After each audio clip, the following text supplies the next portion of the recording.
Hello. তো আজকে চলে আসলাম সময় করে আমার আন্টির সাথে দেখা করতে। তো উনি বললেন যে চলো আমার যে স্ট্যাবল যেখানে আছে, মানে ঘোড়াগুলো যেখানে রাখা, এটাকে স্ট্যাবল বলা হয়, যে ওখান থেকে ঘুরে আসি। তো আমি বললাম ঠিক আছে চলেন যাওয়া যাক। গিওস্কি। তো এই তিনটে ঘোড়ার কিন্তু আলাদা আলাদা নাম আছে তিনটে। কালোটার নাম গিওস্কি, ব্ল্যাক হর্স, এটা মেল হর্স। আর সাদা দুটোর নাম, সাদাটার নাম হচ্ছে লিপ, আর ব্রাউনটার নাম হচ্ছে ব্রান্ডা। ব্রান্ডা।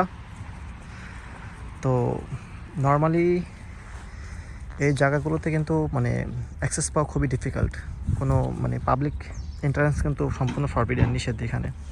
তো আন্টি আছে বলে এবং তার তিনটে ঘোড়া থাকার কারণে কিন্তু আমি এখানে আসার আর কি সুযোগ পাই। আগেও অনেকবার এসেছি।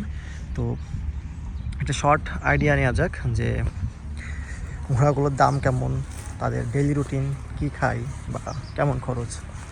লিপস, লিপস দেখেছেন কত সুন্দর কথা শুনে আমার, আমি ডাকার সাথে সাথে। লিপস, কম মিট মিয়া বিটে।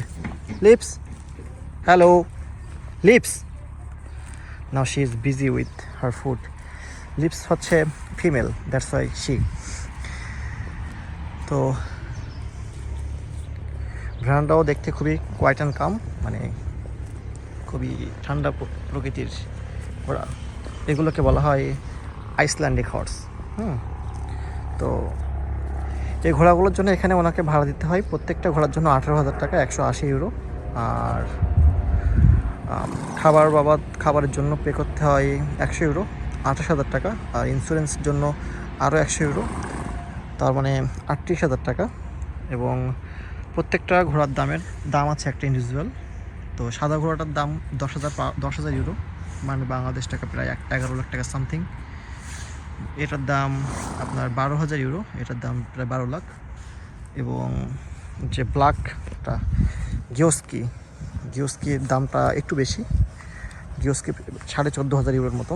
বাট এগুলো কিন্তু বেশি বয়স না, এগুলো কিন্তু এক প্রকার এখন বাচ্চা ঘোড়া। এটার দাম 14.5 লাখ। ভাবা যায় মানুষ কত টাকা দিয়ে শখের বসে কত কিছু করে। গিওস্কি। আর এখানে সাদা যে তারগুলো দেখা যাচ্ছে, এগুলো কিন্তু ইলেকট্রিসিটি, মানে ওদের শর্ট লাগবে যখন ওরা এটা ক্রস করতে চাবে, দ্যাট ইজ হয় এটা দিয়ে একটা বেস্টনি দেওয়া হয়েছে আর কি। এবং এই ঘোড়াগুলো কিন্তু অনেক ফ্রেন্ডলি, দেখেছেন। যাক, সেটা নিয়ে পরে কথা বলি। তো যে ঘাসটা ওরা খাচ্ছে এখানে আর কি, এই ঘাসগুলো কিন্তু এখানে লাগানো, এগুলো কিন্তু প্লান্টিং ঘাস।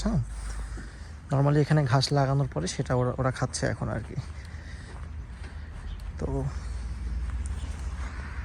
এখানে তো ঢোকার আসলে কোনো পারমিশন নেই, তো তারপরেও আমি আসলাম। তো এখানে এদের জন্য কিন্তু একটা আপেল গাছও আছে এখানে, দেখা যাচ্ছে হয়তো আপেল হয়েছে, লাল হয়ে গেছে আপেলগুলা। যাক, ওটা নিয়ে পরে একটা শর্ট ভিডিও তৈরি করব।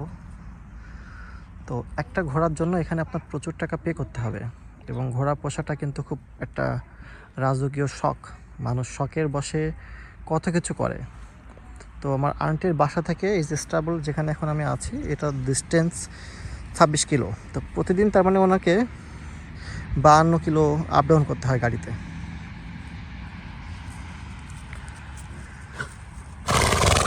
এগুলো সবই কিন্তু খুব ট্রেন্ড হর্স,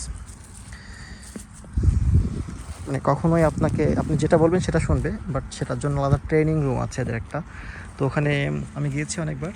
তো ওখানে না গেলে আর কি আপনি এদের মেন কারিশমা বুঝতে পারবেন না, এরা কি জানে, কি করতে পারে, দেখে আসলে এখন বোঝার উপায় নেই।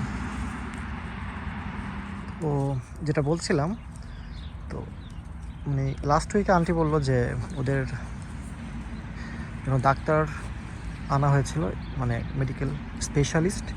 তো তার মানে ওদের ফুড হ্যাবিটে কোনো প্রবলেম হয়েছিল, দ্যাট ইজ হয় ডাক্তার আসছিল। তো ডাক্তারের বিল হয়েছে 1,000 ইউরো, মানে 1 লাখ টাকা বাংলাদেশের টাকা। আমি তো শুনেই নেই যে মানুষ কীভাবে 1 লাখ টাকা এদের পিছনে খরচ করে আর কি। তো ইন্স্যুরেন্স কভার করছে কিছু, আর ওনাকে দিতে হয়েছে। সত্যি ব্যাপারটা কিন্তু আসলে ভাবলে অবাক করার মতো।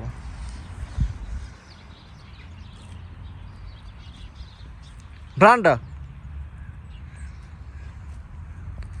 মানে এরা যখন খায় তখন আসলে কোনো দিকে তাকায় না। অথচ আমি যখন ডিরেকশন দেবো আমার সাথে, তো তখন ওরা কিন্তু আমার সাথে হাঁটবে। আর ঘোড়া কিন্তু সবসময় লিডারশিপ পছন্দ করে, এটা মনে রাখবেন। আপনি যদি লিড দিতে না পারেন কখনো আপনি ঘোড়া পালতে পারবেন না। গিওস্কি, গিওস্কি, এই যে কত সুন্দর ওর ঘাড়ের লোম।